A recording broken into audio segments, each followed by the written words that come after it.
Took me almost dying to stop and go, hey, this isn't worth it. Being big is not worth dying.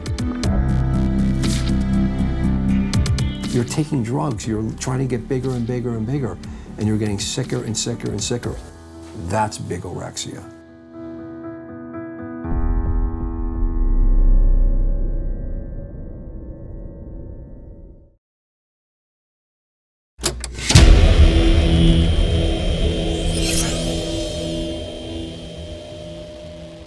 A lot of people start bodybuilding to get a lot of girls. Has bodybuilding helped you get a lot of girls?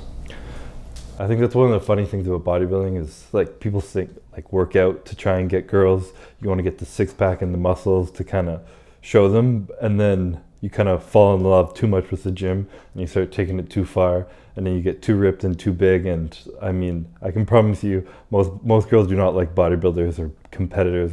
If you're too big and too muscular, they find it kind of gross. When you're too lean, they think you're too lean. I know some girls, when I'm like in my off season thinking I'm fat, they're like, oh my God, you're perfect. And then when I'm like a week out from a show, shredded abs, like veins everywhere and stuff, they think it's gross. And they're like, that's too much, I don't like that. So it's a pretty funny thing. Something you might start to get girls actually ends up pushing them away. And also could be why the open bodybuilders hate men's physique so much, because men's physique guys are so much more appealable to girls, whereas girls don't like bodybuilders, so maybe there's a little bit of jealousy in there, you know? What's a crazy story, or say like one of the craziest fans or that you've ever met? There's probably two fans that kind of come into the weirdest experience I've ever had with them.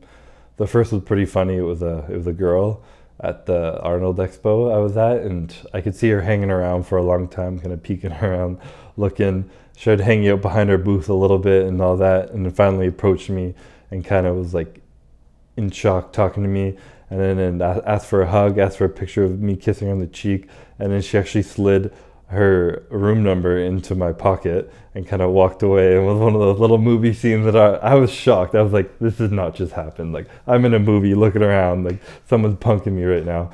But she did that, and I mean, I'm not that guy, so I was like ignoring it. I was like, whatever, trying to like, I was kind of freaked out by it because this girl was like following me around for a while. And then she left, came back like an hour later, and hung around for like 45 minutes just hanging around behind the thing, until eventually my manager at the booth at the time literally had to kick her out and tell her to leave because she couldn't be back there. So that was a little creepy. And another one is a fan. I mean, people get emotional, and I get that and I respect that, and I'm grateful for the people that look up to me. But one guy came up to me and was just so in shock that he was meeting Chris Bumstead. He said, I can't believe it's you. And he just started bawling his eyes out. And he was there with a girl who I'm not sure if it was his girlfriend or not, but she looked almost embarrassed to be with him. And he was just tears raining down his face, like, couldn't even talk to me. He wanted to ask me questions and like get a picture and stuff, but he couldn't even get the picture because he had tears running down his eyes. And I told him to kind of wait back and gather himself for a little bit, and he stood there for 5 minutes just crying and kind of couldn't do it, so he had to walk away and never even got his picture. So that was definitely an interesting tale.